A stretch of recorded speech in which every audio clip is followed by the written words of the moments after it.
I want to thank everyone for being here today. My name is Chris Jordan. I'm the Director of Education and Programming here at New Winston Museum. And just a few housekeeping things before we get started. Feel free to avail yourselves of the refreshments in the back. The restrooms are at the entrance if you didn't see them. And you'll notice in your chairs there's a brief survey as well as some membership information about the museum. We recently launched a membership program just a couple months ago, and that's going to be evolving over time, but it's like our first big push to try to get the community really invested in what we're doing here. If you haven't been here before, a brief history, we are about 2 years old as an institution. We opened in May of 2012, and really, I think in the last year or so, caught our stride with some of our programming and some of our initiatives. You'll notice that we have 2 exhibits on display right now. One is called Every Picture Tells Our Story.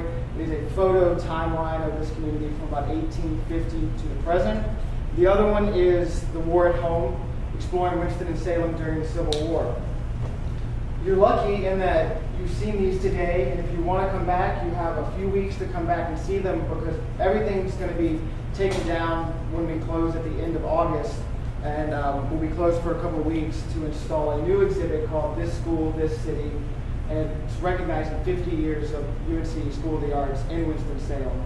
So that's going to be it's going to be a beautiful exhibit designed by one of their design and production students. So it's going to be part contemporary art exhibit, part history exhibit. So we're really excited about what that's going to be for us starting at the end of September. Without any further ado, I want to welcome Mr. Kent Loveton. He's a program manager for Operation Medicine Cabinet for the Yadkin Riverkeeper organization. Since becoming the program manager over 2 years ago, more than 100 medicine drops have been held and over 7,000 pounds of pharmaceuticals have been collected in the Catawba and Yadkin River basins. At Yadkin Riverkeeper, his responsibilities include working with law enforcement to set up medicine drops and educating the public about why it's important to protect our rivers. Prior to working at Yadkin Riverkeeper, Kent worked as part of the science outreach team at Discovery Place, which is a museum in Charlotte. He worked at Enviro Assessments, conducting phase 1 environmental studies, and for the Geauga County Health Department as part of the Environmental Health Program. He's a 2003 graduate from Youngstown State University with a bachelor's degree in environmental science. So, welcome, Ken. Thank you very much. Thank you, Chris. I appreciate it. All right, I do want to start off and say that originally my boss, Dean, was supposed to talk today. Some of you may have seen that. They have come based on that. He's had some family issues here to take care of, so I'm stepping in and doing my best. I know enough about our issues and things to get myself in trouble, so it'll be interesting. And we'll talk a little bit about my program towards the end and what I do with that. But we're also going to touch a little bit about the history. Now, Geauga County is in Ohio, so I've been in the Carolinas for about 10 years, and I actually more often hang around down in the Charlotte, Gastonia area. So again, I know enough to get myself in trouble, and that's about it, but we'll do our best, and hopefully you guys will learn some things. And I've heard we have a few out-of-staters, so hopefully we'll learn a lot. All right, so I really want to start with this. Of course, that's our logo, but if you go to the Yadkin Valley area, the Elkin, Jamestown area, they have these stuff. It says it starts with the river. And it really does. The history of this area and how it's kind of become popularized in other areas that aren't near the ocean really started with the river. So this area, if you talk about Charlotte, that area started with the river.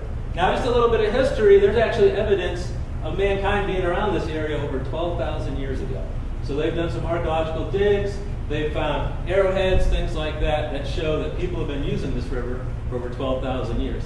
And you may think the dams on the river are a more modern thing. Well, the Indians used to actually set up kind of what we call, they have a more technical name, but I'll call them mini dams for our case. And basically they would set up rocks in kind of a V or W shape, so it would make the fish, so they'd have to go through certain areas. And that would make it easier for them to catch the fish. So the history through here and how long this river's been used by mankind really goes back a lot farther than the pictures that we can see here and items like that. On that same token, I kind of made my presentation here to be mostly picture-based.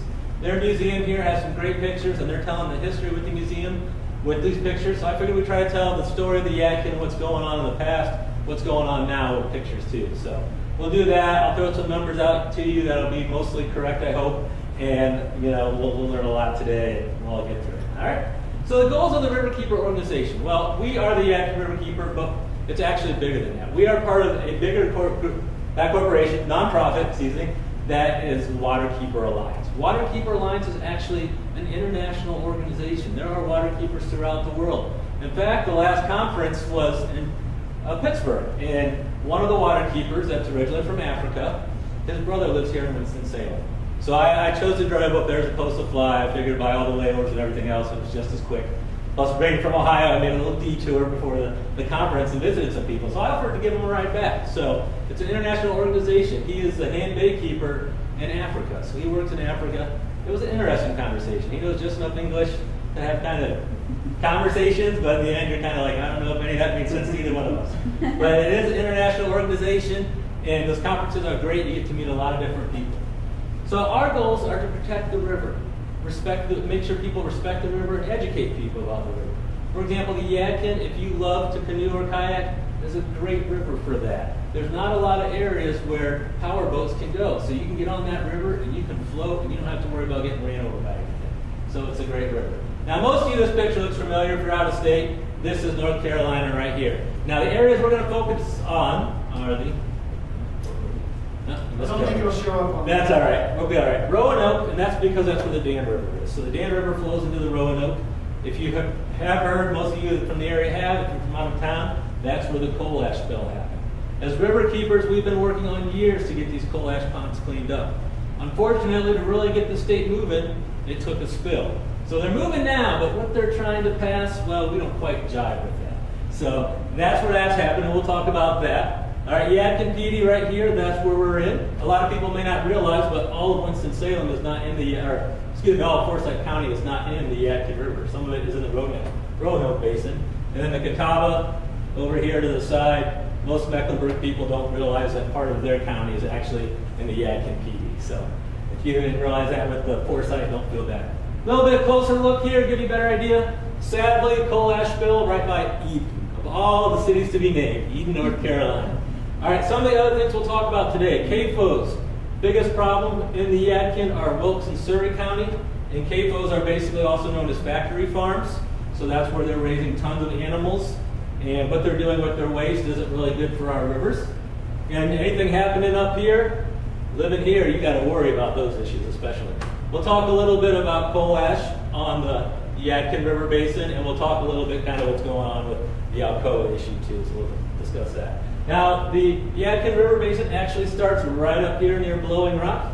If you've been to the Green Park Inn, you have basically been on top of where the Yadkin River starts, because it starts right there. Flows all the way down, it becomes the PD right by Baden Lake. Continues to stay as the PD through South Carolina. They do change it to the Great PD, and then eventually it goes out to the Atlantic Ocean. All right, rivers like the Catawba, I know it's not going to show up, but I keep trying anyways. Do the same thing, it flows right parallel to the Yadkin, makes it down to the Atlantic Ocean. All right, I decided to add a little history in here. So of course, before they had bridges, people would ferry across the Yadkin. All right, so this is a very early picture of where they'd get on a ferry, just going to go straight across the river. Now, Daniel Boone actually spent about 20 years or so floating and hunting around the Yadkin River Basin. So you guys have heard of Boone's Cave Park down further south of here. That's named after him, of course, and he spent about 20 years living in this area, kind of somewhat grew up in this area, and then he'd go over to Kentucky sometimes to hunt, come back. So we kind of made a lot of trips back and forth. All right, believe it or not, which I found this hard to believe because I know the temperatures down here are pretty nice.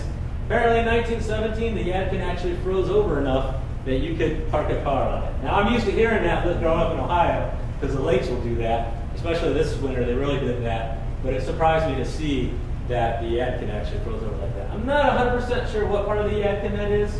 Just because there's a bridge there, it kind of wants to tell me that it might have been the Elkin, Jonesville area, which would also be a colder part where that could happen, but I'm not 100% sure. Here's Tanglewood Park back in the 1950s. This photo actually comes from Digital Foresight, a site that the library has running in this county where you can see some old pictures. So apparently at one point there was a nice big horse racetrack there. Probably looks nothing like it is. I've seen a little bit of the park with what we've done along there, but not the whole thing. All right, now we'll zoom to 2014. This is from our tour of the Yadkin we do every year, where my boss, I kind of jump in and out of it because I'm not a huge outdoor camper guy, especially in June when you don't know if it's going to be 95 with 90% humidity. But they should go down the whole Yadkin River from the start down to the bottom over the course of a month. So this is Pilot Mountain right here. So you can see the little top of it right there. Pilot Mountain's been important as long as people have been in this area because they used it to kind of navigate and figure out where they were. So even here, when you do this stretch of river, you're kind of going along and you're kind of wondering where Pilot Mountain's going to show up. Now, the people that do camp on this tour actually camp at Pilot Mountain because you can reach Pilot Mountain by water, you can reach URA National Park by water, and you can also reach Morrow Mountain Park by water. So if you chose to do the whole thing, you can get to all those parks by water, and Daniel Boone's Cave by water too. Daniel Boone's a little tricky though. You just basically got to look for outcroppings of rock and pick the right ones, and you get Daniel Boone's Cave. But all of those, if you chose to do the whole Yadkin, you can reach all those parks. All right, this picture right here, we're going to get a little bit into the current issues after this picture, but this is a picture of some ladies down by Baden Lake before they built the dam. So just kind of give you a different idea of the fact that the way the river looked, because nowadays it looks a little bit more like this. All right, kind of the bad things to dams. I actually talked at Dam Nation, the screening of the movie last Monday, and with that they talked a little bit about the dams. And the one thing about Dam Nation, they talk about removal of dams. And some of the people asked me, do you think that'll happen here? Now remember, I know just enough to get myself in trouble. And so I really said, well, the interesting thing about the movie and a lot of the dams here in North Carolina is a lot of the movie ones, those dams were used for electricity but weren't really being used anymore.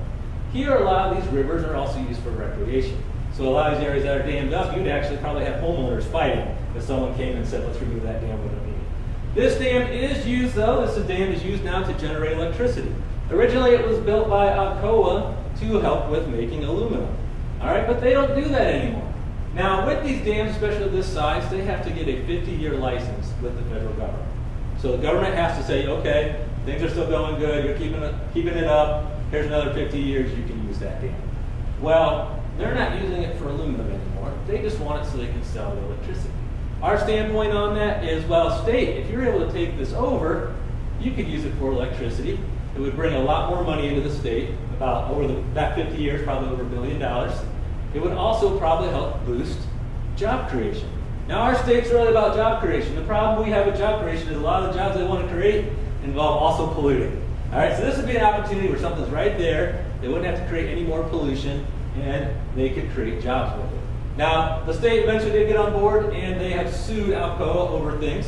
Alcoa also was denied their 401 permit about clean water. So it's kind of sitting in the courts right now to see where that goes. Other states have tried it with mixed results, so we don't know where it's going to end up, but we're going to keep fighting to get this dam back to the public so that people can get cheaper electricity, can be used more in the state, and can probably create jobs in the state in an area that really needs jobs. Because Baden, where this is at, that community was basically built around the aluminum plant. Now that the aluminum plant's not there, they struggle in that area. There's also issues with Alcoa in their past and PCBs and stuff like that. So people that live in this area also have a number of health issues too that are most likely directed to the aluminum plant that was once there. Can you show where the places are that people live close to that dam? On this one here? Yeah.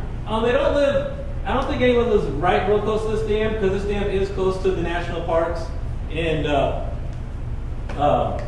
Mount Morrow.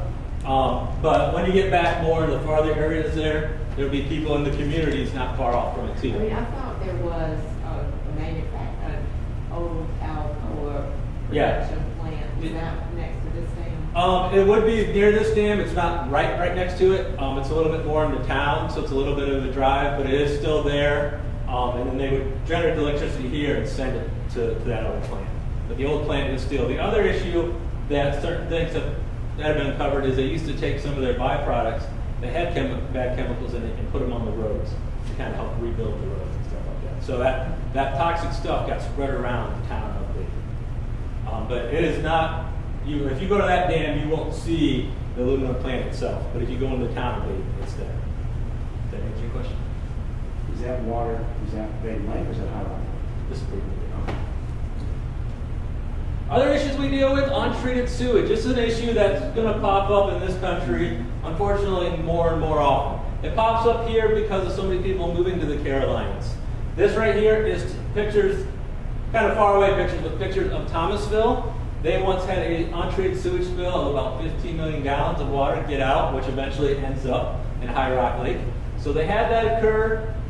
We're working with it. We've kind of had to talk about maybe we need to take you to court on this. but they're slowly making upgrades to their system and getting it up to par. But this is an infrastructure issue throughout the United States that our number of problems are occurring. Catawba also has a problem down in the Lake Wiley area where untreated discharge is getting out to their lakes and their ponds and traveling down the river. So their sewage treatment plant is not right on the river. There's a creek that it goes into, but it eventually does make it down to the river and into the lake. And when untreated stuff like this get into areas that don't keep flowing, they can cause a bigger problem than if they kind of keep moving along and getting treated by that water. So we're working with them. They're doing a pretty good job of moving to change as fast as they can because it does cost money. We'll kind of come back to this issue a little bit when I talk about the medicine program that I work on. Another issue a lot of people don't think about a whole lot, but if you've been on the Yadkin River or if you've driven by a bridge, you've seen it turn brown even with just a little bit of a rain. But that's sediment runoff. And you may not think a whole lot about it at first, except for it turning the river brown, but that can affect a lot of things that require the river to live. So a lot of fish, amphibians, and things like that can be changed because of the sediment runoff. So here you can see that change right here. So that's why I like this picture, sediment running off in the water. This is something, if you've paddled near recent rain, you've seen this, where it's not even worth trying to look down because you're not going to see anything. So it's unfortunate. A lot of people want to blame that on agriculture, but it's not just agriculture. It's also development. And a lot of developers want to kind of cut corners when they develop things, so they often won't put up the stuff that holds that sediment in when it rains. So what happens is it gets loose and it rolls. But the other problem is it can just be development in general. And I'll kind of reference back to Ohio on this. Boardman, Ohio used to flood all the time. The reason it used to flood all the time is because they developed everything. There was no grass there to absorb anything. So if they get any decent heavy rains, flooding, because they didn't leave any grass around there to pull any of that water in. So a lot of this can be development that's done. It's completed, the building's there, but if they don't properly do any discharge, they can still get out to the river and cause that. Here's another good picture right here. You can see it heading towards the lakes right there. That's High Rock Lake. All right, so you can see all the sediment working its way down. That's another issue with dams too. With having dams, they have sediment build up, and we'll actually talk about that a little bit with the whole coal ash thing going on. All right, fracking.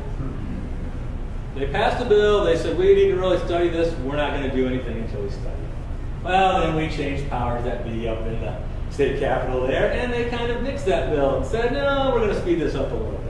So even though fracking seemed like it was an issue that's going to be a couple years away, they could actually be issuing a fracking permit by the end of, or beginning of next July. So about a year from now, fracking permits could actually be issued in this state. Now this is actually a concern here in this river basin that we're in the Yadkin. Because right here, this sneaky little part, the Davie Basin, is a place that they're actually looking at possibly doing test wells. So it may actually be the first place they actually drill to look at fracking in North Carolina. Now, you live in Forsyth, well, that water is going to hit here and travel towards Forsyth County. A lot of areas that have done fracking are experiencing a lot of contamination.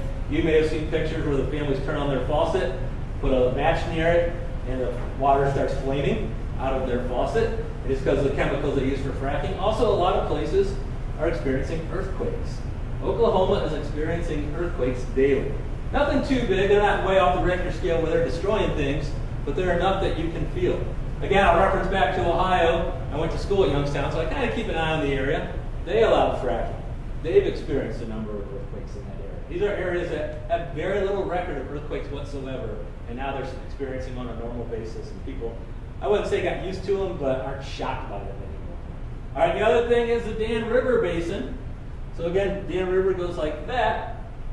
Again, you're looking at, they've already been hit by coal ash. Now they may have fracking knocking on their door. So it's something that we're really keeping an eye on. Unfortunately, a lot of the Yadkin PD, because you have this area down here too, also could be affected by that fracking. And one of the questions is there even enough worth fracking in North Carolina for them to even make money off of it? So we'll see where that goes. Again, we continue to fight.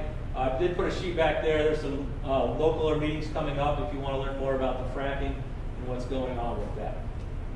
All right. Kind of just a closer look, give you a better idea of where that area is in Davie and Yadkin County that they're looking at. And money was actually I would say pretty much snuck into the last budget to help make that area the first area that gets tested for fracking. And again, they've speeded things up, so the first time that companies can apply to frack is like the beginning of January, and they could possibly be holding the permit in their hands a year from now. So it's something that we're really working on to try to prevent. All right, now we'll go to the Dan River, talk a little bit about that. We'll talk about the tie-in with the Yadkin River. Picture you see right here, this is the first day that we were able to get up there that it's still leaking out there. So it happened, Duke Energy noticed it on a Sunday night. They didn't report it till Monday. The media didn't really find out about it till Monday night. So I was down in my office doing what I'm supposed to be doing, and the Yadkin Riverkeeper decided he was going to go up there. So I hitched a ride with him. We were able to call the property owner that lived exactly across from the coal ash spill, so that's why we were able to get this picture. And we kind of set up, took some pictures, and I'll tell you, if you're going to make it look like you're doing something, you should probably not just have a bunch of guys standing around like they're up here, not really doing anything, just kind of watching it flow out. So that was interesting to see too, but it really kind of opens your eyes when you're able to see that firsthand. Because you go out, you talk about it, you understand the issues with it, but then just watch it just spilling out of that pipe 3 days later, and they haven't really done anything about it. The other thing I would say, if you're going to try to make it look like you're trying to keep it together, you should probably connect that back to the bank there, so it looks like you're trying to stop it. But you can see the difference there. This is the river how it normally is. Of course, it was rainy that time, so it's a little bit brown. This is all the coal ash that's spilling out of it. All right, this is how it looked on the surface there. There's what they pulled up. They just took a scoop and reached down on the top layer of soil there, and that's all they got was coal ash. This is Justin here. This is what it should normally look like on the bottom. There's what he scooped up in his hand. And Justin does some work for us with CAFOs and went out there and helped with this a little bit to do that. Waterkeeper Alliance is also out there. Dan River has Friends of the Dam. They were out there working on it too. All right, there's, of course, the river flows high, the river flows low. When it flows high, it leaves coal ash over everything. All right, this is actually a more recent picture. You may have heard Duke Energy said, "We're done. We've cleaned it up." All right, well, cleaning it up to them meant we scooped up about 3,000 tons. Meanwhile, there's about another 37,000 tons in the river. All right, here's a spot on the edge where you can still see a little bit of coal ash. What Duke basically did is they went to the closest dam where a lot of it rested, because that's where a lot of sediment goes, and they cleaned out that big patch and said, all right, we got as much as we could, and the EPA actually agreed with them. All right, so, well, we don't quite agree with that, because here's the thing, you can actually see a layer of it going through this area here. They keep trying to use a laser pointer, that won't work. All right, kind of looks like when you look at different years of rock, right? You can see that layer of when it happened. All right, this is Mr. Harrison here. He works for Waterkeeper Alliance, using some high-tech technology to get a soil sample there. Just ramming that in, pull it out. Well, about 3 inches down or so, you can still see that there's about an inch worth of coal ash on that bottom. What Duke is trying to say, and EPA is kind of agreeing with the same, well, it's covered up. We don't want to make it come back up. Now, there's certain instances where stuff has been done so long ago, maybe like a foot of soil above it, 3 feet above it. You know, there's a lot of soil above where the problem is. If you dig that up, yeah, you might disturb it and cause another problem. But where this is, it's low enough where you could step into the Dan River and you could actually make some of it go back up and get back in that river. So we don't think they should be anywhere near clean. The other issue is, if they get away with only cleaning that much, what happens if there's another coal ash spill? How much of that are they really going to clean up? And that's a problem. And right now we're fighting the state. The state's saying, oh, we got this passed and they'll get it cleaned up in this time frame.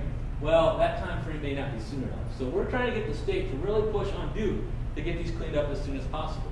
Because what you can think of these ponds as, we'll go back to that in a second, you can think of these as kind of little dams. These are dams that are meant to keep this coal ash, away from the river. But they're right next to the river. So if something happens, like Dan River, and Dan River, they were watching more the soil, worried about maybe the soil moving. Well, they thought they had pipe that was supported by concrete. Turns out it wasn't. That pipe in the middle of it broke. The reason they even discovered Dan River is the fact that a worker was out there, and he like, well, the pond looks kind of low. So he called some other people, and they came and realized that it was all leaking into the Dan River. Now, of course, he wouldn't have noticed it. Would have got noticed eventually as it flowed down there. The other heartbreaking thing about this is the reason the coal ash is from the Dan River is from the plant there, but they haven't used the plant in years. So basically, they kind of said, yeah, we're done with the plant. They still have a different plant there, just like in Buck, that we're going to talk about here in a second, but it's a natural gas plant. So basically what they said is we're just going to leave everything where it is and see what happens. You know, it'd be like if you moved offices and you just left everything in your old office for someone else to worry about. And that's kind of what they're doing here. So we're going to back up a second. The reason we're so worried about coal ash is because it contains chemicals like arsenum, cadmium, chromium, lead, mercury. These are all things that are shown to cause cancers or cause growth developments. All right, so these are things that are big issues, and one of the issues we're looking at Buck is the fact that these ponds have bleached. These ponds have bleached, and people in that area have had a lot of issues with brain tumors and development issues. Actually, going back into the, I can't remember right off the head, I believe it was the 80s, someone went there and did a study, and they were looking at all those brain issues. Because Dukeville is a very small town down there, basically built for the workers of the power plant, and they were doing these studies, and what they were looking at the time, though, as a lot of you have probably heard before, was they talked about how, the big towers doing the electricity could cause brain issues. Well, they were looking at that, and the studies that they did for that came back inconclusive, saying, we can't prove these towers are doing it. But they may have actually been right on the problem all along. They were just looking at the wrong thing when they were down there doing it. Because we now have reports of family lines having issues with having to have cancer problems solved from the brain. One family, 3 different people that have had issues with cancer. Another family, her 2 kids that have had growth development issues. She has an older son that wasn't born in that area, wasn't from that area, 2 daughters that are born and raised in that area. They both have issues, he doesn't. So those are the kind of warning signs we look for. Doesn't 100% mean that that's the issue, but it very well could. So these ponds are seeping out into the neighborhood wells, and these people now are afraid to drink their water. One of the things we fight for is the fact that you should be able to turn on your tap without having to think twice about what's in your water. But a lot of those people, and Duke at this time isn't willing to pay or help them, are buying bottled water for almost everything they do, and that's how they're getting their water. Duke has come out and said, well, we've done these, and here's our results. And the state has agreed with Duke, so who knows? Who knows what's really 100% going down there? Our test results do not agree with that. Our test results have some of these things being 10 times higher than the legal level that they're supposed to be at. Some of our tests are directly from these people's wells, where some of Duke's and theirs are from their wells that they started. How do you account for the difference between your test scores and the state of Duke? Well, we don't have a direct connection now, but what we've offered to ask Duke to do is to say, let's get these tests the same day, same time, and let's take them to the same lab and see what happens with them. And they haven't really been proactive on that. So that's a great question. It's like, what's causing that difference? Are they, and I'm not 100% sure, they may be just using their wells that they've set up to test it, and we're taking it from wells that these homeowners are using, which can be drilled possibly deeper than the Duke wells. And I did go to one of the meetings to help out that we had down there, and a lot of the argument was that people, and I don't know the topography of the land perfectly, but a lot of people were like, well, your well is where it's here, and it's possibly flowing the other direction. Our well is here, where it's flowing down. And there are pictures where people have identified seeps that just look disgusting that are near their property line with those coal ash ponds. So there is some question there of where their samples were taken versus ours. And unfortunately, I don't know that directly if they were in the same area. I'm pretty sure they weren't the same wells, so that's part of the issue there.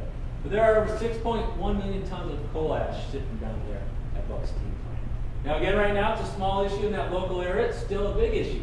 But if one of these were happen to break and go into the Yadkin, then you're talking a big issue. The biggest coal ash spill we've ever had was in Tennessee, and that area is still a mess. So what we need them to do, is what we want them to do, is get this cleaned up, figure out, get it in a lined area, because these aren't even, they have no lining in them whatsoever. Only thing holding them in is nature.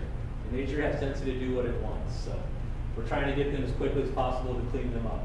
The Buck Steam Station has been listed as one of the top priorities of them, but we're trying to get them so they're moving on all of them, because they're kind of fighting everything. They're fighting how long it'll take them. And, we just want this to start moving. There's 2 places in South Carolina where they've agreed on their own with Catawbas that we're going to start cleaning these up with the Yadkin Riverkeeper, and they've started doing that. Duke, on the other hand, is like just fighting us and talking about the cost of it and things like that. So, and one of the biggest issues that we're trying to fight and keep is from that cost going on to consumers. So, because it's kind of Duke's mess, they should be the one fitting the cost for it. And unfortunately, in the Carolinas, you basically have 2 choices for power: set up your own solar power, wind power, or use Duke Energy. So, all right. So now, where do they move it when they move it? Basically, we want them to get it. They haven't picked any places where they're going to move it, but we want them to get it away from being near the rivers. So we want them to find an area that they can use. That's and this is part of the problem with a lot of things environmental, is where do you make, where do you take something that's a waste product that you know is harmful? But we want to get it moved someplace where it's lined. Some of that too can actually be used to help create roads. Some coal ash is used to make roads. One of the things they're doing in the Charlotte area is they're battling whether to turn it into runway. So runway product, they've done that up in Asheville with kind of mixed success, but it is $1 million question. Where do you put it to get rid of it? Because you got to find an area, preferably where hardly anyone's living, that's available. But even when they do find that spot, if it's lined, it'll be created a lot better than these, but it'll still need to be monitored. You use it for roads and runways. Is it allowed today? It's a cheaper way. The one question I have, and I haven't found the answer for, is, I mean, it's still what it is. So when the road breaks up, you know, what kind of happens to it? But a lot of places I've heard they use it for runways and roads and things like that as part of the concrete making process. So it's just not coal ash itself. And part of the reason that these are turned into ponds is because if they didn't turn it into a pond, then you'd have all that ash and stuff blowing up in the air and being a loose product. So that's why that makes it water. So this is the Buck steam plant as you would see it from the Yadkin River, but it's also part of our tour of the Yadkin. So I just want to lighten the mood a little bit here for a little bit, talk about that. And what it is, it's just a month-long celebration kind of the river where we go out and we invite people to come out and enjoy parts of the river. Because it's a really good paddling river. Like I said, most areas you don't have to worry about a speedboat creeping up on you or anything like that. So this is the group here. And most of our days, if you have your own boat, it just costs you for the price of a shuttle and the price of insurance, which this year was $15. We'll get you to the starting point, and we'll get you back to your car. We'll get your boat there too. People come out and have a good time. We do have one day that's kind of a fundraiser day. That's the day where we come into Tanglewood Park. That's our paddle-a-thon day where we do ask people to raise about $75 or so to paddle with us to kind of help the organization out. But it gives you a chance in the summertime to unwind, get away from it. We also, a lot of times, connect other events to it. We'll talk about him in a second, we're a troublemaker. But we connect other events to it, like we have ghost walks, we have Night in Yadkin where you get discounted food, things like that. So just a chance to kind of, for us to unwind a little bit and get people out there to realize what a great river they have to go out and enjoy. All right, this right here, this is Shiner. He's kind of become our unofficial Tour of the Yadkin dog. They actually found him at a campsite last year and he looked really thin and frail, so they fed him. And he decided he wanted to stick around. So he kept paddling down and joined the crew, and Justin decided to hold on to him and keep him as a pet. So this year he came back out again. And one day he jumped in my car for some reason. I wasn't really happy about that because he's all muddy. But he's kind of neat because what he did this year, I think he wasn't as good a shape because he'd been pampered. But the year before, once he joined the tour, he would end up in front of everybody else. So he would come into the takeout, and he'd be like, oh, they must be getting close because Shiner's here. And then eventually the boats would finally come rolling. This year he struggled a little bit more because he's been eating too well. But yeah, he's a little troublemaker. He goes missing for a couple of days, and people are more worried about him than they should.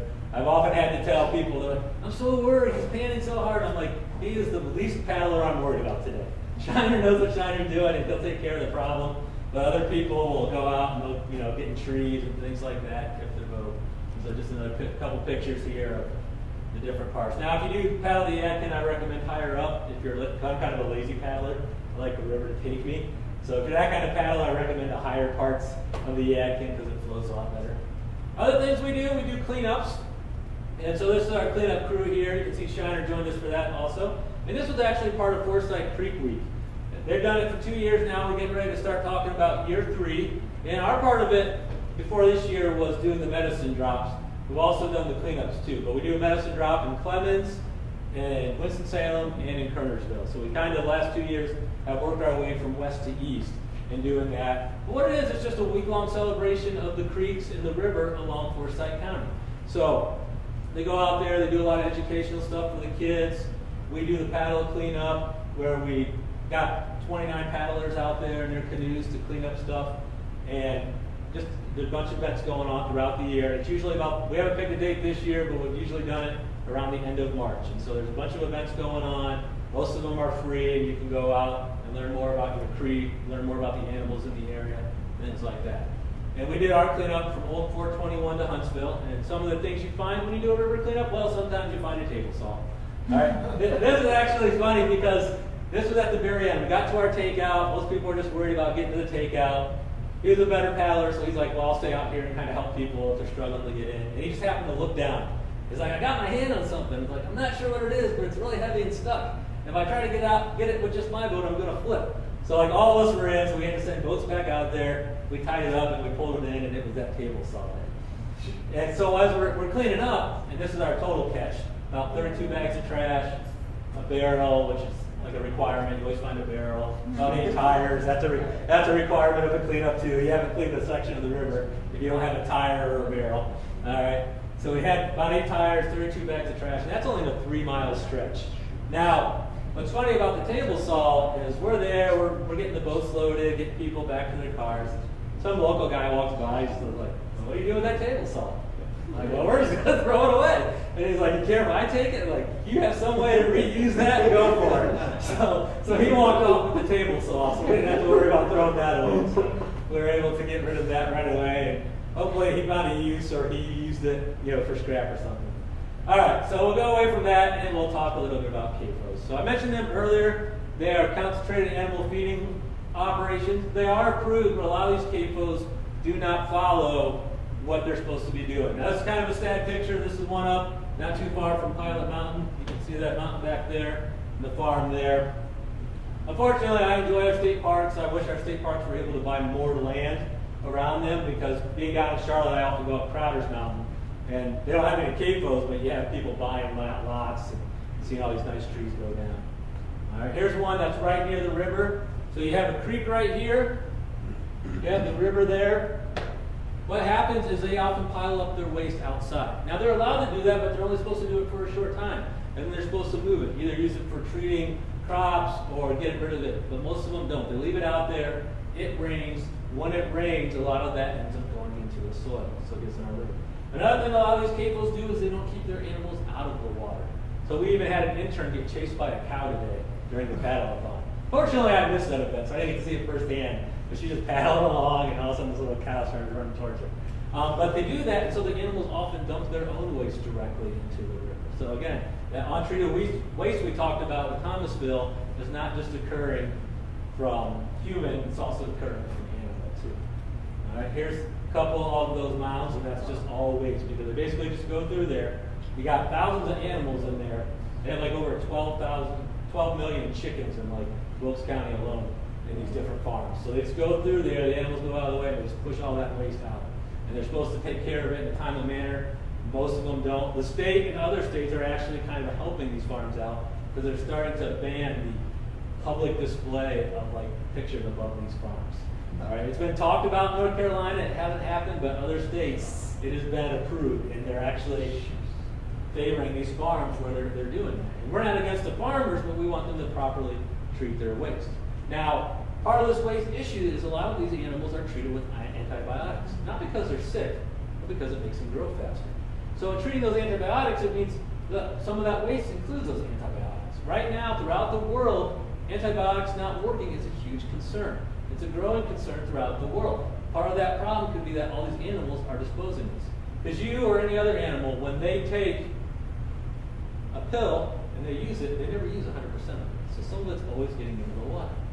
All right. Ways that gets us into the water, this kind of brings me into my program, the medicine drops, is of course through the livestock, and that's the CAFOs that we talked about. All right. Now it gets to use in manure and slurry, but also again, if you don't spread that at the right time, it's often wasted. It just runs into rivers. All right. Treatment of animals. All right. I'm not asking you to be like, dentist, I don't need any pain, I can take it, just operate on me. All right. But what we're looking at, a huge amount of it is right here, unused stuff. And that's what the medicine drops are about. Because people are using about 40% of the medication that they are prescribed. So almost 40% of this is going away. Now some of you here probably remember they used to say, well, you used to go, well, why do you get rid of this? What do I do? Just tell you to flush it down the toilet, right? Well, as science gets better, we learn things. And what we learned is that wastewater and water treatment plants do not treat medicine. So when it gets flushed down the toilet, it's coming back around. Now, we're talking really small amounts. We're talking parts per million, parts per billion. But what we don't know is what it could be doing to us. $1 million questions. Does it have an effect on humans? And as an adult, maybe it's so small it doesn't. But you got to remember, you start as a teeny weeny little organism. So much like the effects we're seeing on animals that are really small, those same effects could be happening to people when they're really small. All right. So we do know it has a negative effect on fish and amphibians. They found over 100 different drugs in the water. One of the first indicators they find is caffeine because, well, almost all of us are sucking down some caffeine during the day. And it mentions not treated by water treatment systems. I apologize for the somewhat disgusting pictures, but here they are checking out a fish, and you see some frogs that still have their tails. Now, the United States Geological Survey did a test. They did a random test throughout the United States once they kind of noticed this problem. One of the rivers they picked was the Yadkin River. Now, what they were looking for is raw fish with intersex parts. So I'm not going to speak on the personal things that the USGS does, all right? That's for them to do. But they're looking for intersex parts. So what they found the highest percentage in the Yadkin with 91% of fish. Now they found this doing samples right near the state line, so down by South Carolina. But you got to remember these issues flow downstream. So as I do this and I do a little Catawba, people are like, well, what about the Catawba? Well, the Catawba wasn't tested, but it is more populated than the Yadkin, so you probably have some of the same effects. The other question is, well, could it be something else, like PCBs or something like that? Well, a lot of the stuff they've redone in labs. They got the cleanest water they could get, put fish in water that was kept clean, put fish in water with pharmaceuticals in it. And they still notice some of these issues. So it's definitely having a negative effect on the animals in our water. Again, $1 million question we don't know is what's it doing to us. Now, people say, well, can we throw them away? It's a pretty good option. If someone really needs to get rid of something, we'll say, throw it away, mix it with kitty litter or coffee so it's not anything that anybody else wants or any animal wants to get into. But not all landfills are created equal, so we try to keep people from not throwing it away. Now, some counties have Dropboxes. You can go there 24/7 throughout the year, get rid of it. Unfortunately, Forsyth County does not have them at this time. It's somewhat of a, political issue, but the bigger cities don't get them as quickly as the smaller areas. But like Surrey County has them, Stokes County has them, Union County, things like that. The other thing you have to remember is abusers will do crazy things that you would never think of. So a lot of people, put their trash out the night before because your trash man, he may come one week at 6 a.m., another week at 10 a.m. So you put that out there, people may go through that looking for it. Because if they're addicted to something, they'll do things you've never imagined. So the benefit of what I do is I help set up drops with the police department. We have the police out there, one, for legal reasons, two, I don't want to get robbed about every 15 minutes. All right, so we set these up, they come out, people come out, drop off the meds. It's no questions asked. It takes 2 minutes, you walk up there, you say, here's my stuff, you go on your way. People often wonder about the containers. Those also get incinerated with the medication. Now you can argue, well, incineration, it's going in the air.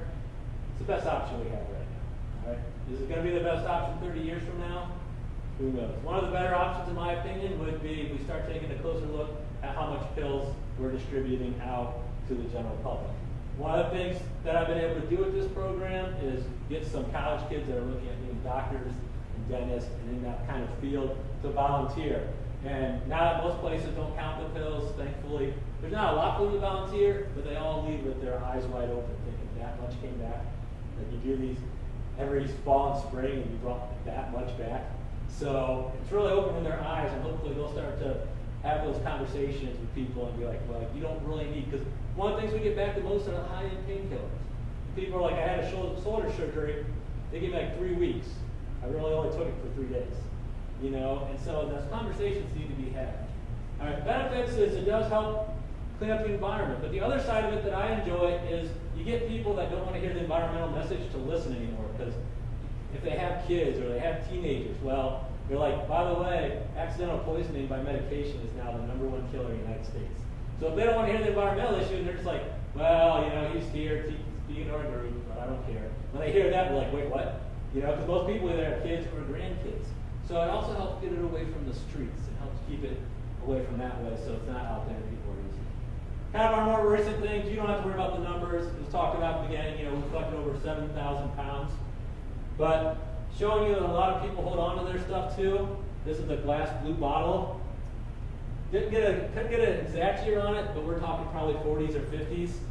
And I know I wasn't alive during this time, but at one point you could get 12 tablets of bear for 15 cents.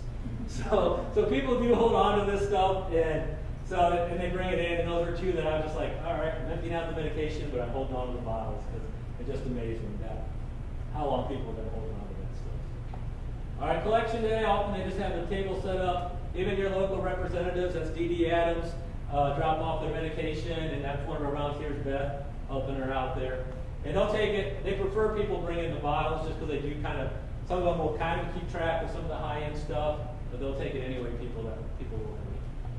Right. If you want to get a hold of me, that's my stuff there. I actually hang out in Catawba's office, so that's the Catawba number. And this is actually the office for the Yadkin Riverkeeper right here in town, their office. So I'm up there sometimes. But if I couldn't answer your question today, call that number and they will help you out. The ironic thing is that Catawba's 9494. Yadkin's 4949. so that's quite interesting there. So I'll give you a second if you want to jot that down. And we'll get to the last picture because I don't want to end on the negative note of things here. So also, if you want to keep track of our stuff, we are on social media, Mess and Drops if you're interested. Spring and fall of the year. In the fall, they kind of jump between September and October. Haven't gotten the dates yet, but we will put them up on our website. We'll put them up on Facebook, on Twitter, so they'll be on all those different things. So Facebook's just Yadkin Riverkeeper. And I'll leave you with this nice picture of the river, kind of give you something to think about as we end. That is a more joyous note than some of the stuff we talked about. Okay. And if there are any questions, I will do my best to answer. How can we prevent the Davie County fracking?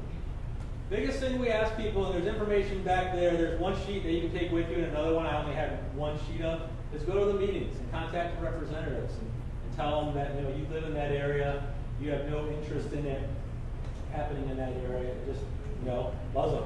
There's power in the number of people, and I have to talk about that with the medicine drop too when I get complaints, is just make your voice heard, because we're an organization, we fight for everybody, but we only have basically, if you think part-time, about 4.5 people working for us. So we put up our fight. The politicians often know how we feel, but it's the power of the people that really gets the gas. So, and we will often, when there are times that we need people to express and send letters and stuff like that, we'll put that up. Usually it's up quicker on our Facebook page. And if you sign up to get our newsletter when you came in, one of the big issues, do you have things that we need people to contact, we'll also send out emails that tell you who to contact and how to contact them. Who are you working with and looking to get Dropboxes? With the Dropboxes, a lot of it is, there's some grants out there and I send them to law enforcement. Again, that one's the power of the people. I buzz in their ear all the time to get the Dropboxes. What I've gotten in this county is, Clemens is with the sheriff's office, so with the fight we've had to do right now, we're just happy Clemens is willing to do medicine drops, because we had to call a number of people. The final way we were able to get one in Clemens is when we became part of Creek Week. We didn't have people that worked for Clemens at those meetings, plus we had more people calling. So we called and we got that message in. Winston-Salem told me they're interested but thinking about moving to a new location. Kernersville, I know the main officer I work with wants one, so part of that issue is where they're going to put it and how they're going to monitor it. Because one of the things about the Dropboxes is they do have to be either under camera surveillance or doing surveillance 24/7 or be able to be locked up. So that is part of the issue. But Kernersville's officers also told me if someone walks in there with medication, any time of the year, they'll take it off their hands. So that's again another one where getting people to call is a great step, because they're doing the drops now, and so we're on the right track. We just got to get them to get that in. And I've sent up things before, like, hey, here's this grant, and I fill it out for you, but unfortunately it requires a police officer to do it. That's the most frustrating part about what I work on. And I understand why police officers need to be required so much, but there's so many opportunities to do drops at different locations. And the police are like, we're doing it here, and we're only doing it this many times. And part of that is also, I've been told, a paperwork issue. But if you're interested in the box, call the head honcho at the sheriff or at the police station if you live in Winston or wherever you live. And just start buzzing their ear. It's ultimately how action, unfortunately, a lot of times in this country gets done, is it takes a lot of ear buzzing. But we work our best on it. If you're not from this county, you're traveling to another county, and you want to know about a Dropbox, go to our website. There's a page that lists all the Dropboxes that I'm aware of in the Yadkin River Basin. So say you're going to Elkin, it's got the address, got a link you can click on. So all you have to do is add your address, tell you right how to get to the Elkin Police Department to drop off your meds. So if you're in this county, you don't travel much. Unfortunately, you kind of have to right now wait till the spring or the fall. And unfortunately, too, the biggest second issue I get is it's this day and this time, and I can't make it. And I understand that frustration, I really do, but we just can't do them without the police department being involved. So if they're going to be stubborn and pick one day, that's unfortunately what we have to go with. But we get that word out as much as we can. Part of the reason we got one in Clemens was because I talked to a Rotary group there, and the fire chief was there. He raised his hand and said, "You get the sheriff to say yes, we got your location for you. Just tell us when." So we got it. So there was just so much pressure where it was just making the sheriff look bad to not agree to do it. So that's the trick, just making those connections, calling people, and so we'll work anywhere we can start buzzing, get people in.